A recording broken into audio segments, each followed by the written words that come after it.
দেখতে চাই যেখানে বৈষম্য থাকবে না, দুর্নীতি থাকবে না, যেখানে কোনো প্রকার সন্ত্রাসবাদ চাঁদাবাজ থাকবে না, টেন্ডারবাজ থাকবে না, এবং মানুষের অধিকার মানুষের দোরগোড়ে পৌঁছে যাবে, এটা আমরা চাই। অতএব আজকে আপনারা দেখছেন এই বৈরী আবহাওয়ার মধ্যে যেখানে মানুষ অত্যন্ত প্রয়োজন ছাড়া ঘর থেকে বের হয় না, এই সময়ের মধ্যে ইসলামী ছাত্র আন্দোলন ভোলা জেলার যুবকদেরকে নিয়ে আজকে মানববন্ধন করছে। আমরা আগামীতে ডিসি অফিস ঘেরাও এবং সাথে সাথে প্রত্যেকটা যে ভোলার যে করে স্পটে ঘরের উত্তোলন হয় প্রত্যেকটা স্পটকে বন্ধ করবো, তবুও বেলার গ্যাস ভোলায় চাই। আমাদের ভোলাতে দুইটা বিদ্যুৎ স্পট রয়েছে যেখানে গ্যাস থেকে বিদ্যুৎ উৎপন্ন হয়। ভোলা নদীতে 250 মেগাওয়াট গ্যাস উৎপন্ন হয়।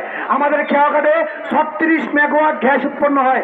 পুরা ভোলা চলতে 36 মেগাওয়াট গ্যাস লাগে না, বাকি 250 মেগাওয়াট গ্যাস বিদ্যুৎ, 250 মেগাওয়াট বিদ্যুৎ ওই গোপালগঞ্জে গোপালগঞ্জে যায়। ভোলার মানুষে বিদ্যুৎ পায় না, নামাজের সময় বিদ্যুৎ নাই, প্রতিদিন 1-2 ঘন্টা লোডশেডিং, গতকালকে রাত্রে এই 5 মিনিট আছে এরপরে নাই। এই ধরনের টাল বাহানা আমরা দেখতে চাই না। আমরা কোনো অযৌক্তিক দাবি নিয়ে এখানে দাঁড়াই নাই, এটা পূরণ করা সম্ভব। যেখানে 36 মেগাওয়াট গ্যাস দিয়ে কি বিদ্যুৎ দিয়ে পুরা ভোলা চলে, নিরবিচ্ছিন্নভাবে বিদ্যুৎ দেওয়া যায়,